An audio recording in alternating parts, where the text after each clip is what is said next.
And Knights fans, be sure to check out the NBN News podcast this week for a special insight on the days of the Knights doco. Just follow the links on our website. And I sat in on that today. Yeah. Some of the stories, they're incredible. Worth a look. Absolutely. Thank you. Next, Gav joins us with the weather.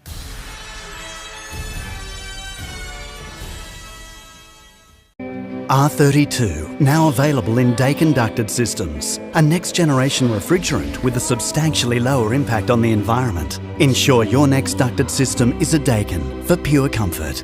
Daikin.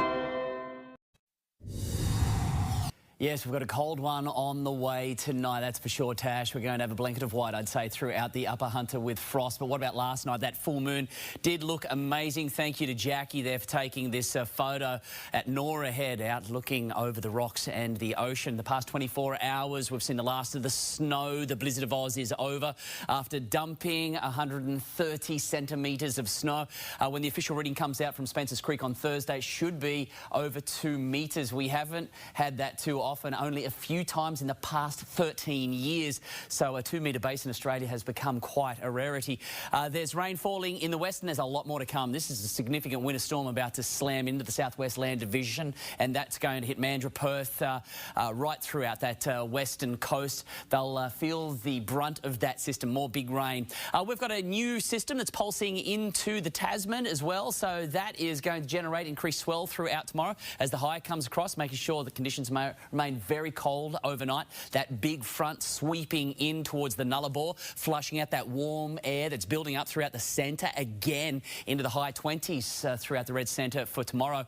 Wild storms and just 14. It is going to be a wet one for Perth. All fine though throughout the southeast, and it's going to be fine. It's really going to heat up in between Sydney and Brisbane in the coming days, and it's going to remain dry across the top end. 19s were reached today after a single-digit start for most along the coastal suburbs. We went down to about 10-11 degrees. At the moment, you've got the humidity down around 40% at the moment right across the board. So again, very dry thanks to those dominating westerly winds. They'll be there again throughout tomorrow. It is the season of the westerly and they are going to continue, but finally backing off tomorrow afternoon. No chance of rain whatsoever, not only tomorrow, but for the rest of the week. It's going to be very dry indeed.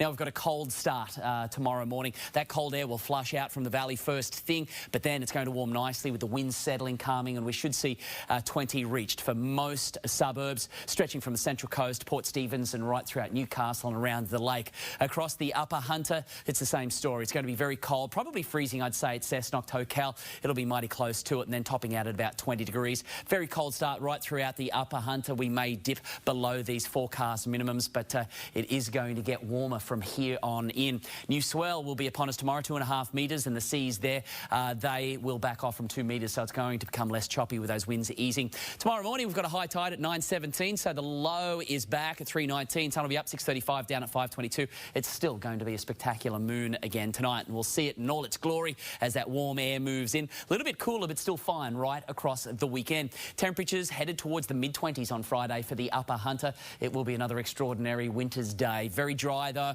Rain is certainly needed inland, but there's just nothing in sight at this point. For surfers, it wasn't, well, happening today. It was very small, but we got the Soul Man out there today, waiting, and then the monster set rolled on through, and he made the most of it on the longboard, milking it all the way through the hole, and that was really the theme. Different story tomorrow. The swell already beginning to build, and we'll have that pulse upon us throughout tomorrow, combined with the westerly winds. I'd say it'll be another good-looking winter's day in the water, and why wouldn't you, with spring-like conditions set to return over the next couple of days? Enjoy it.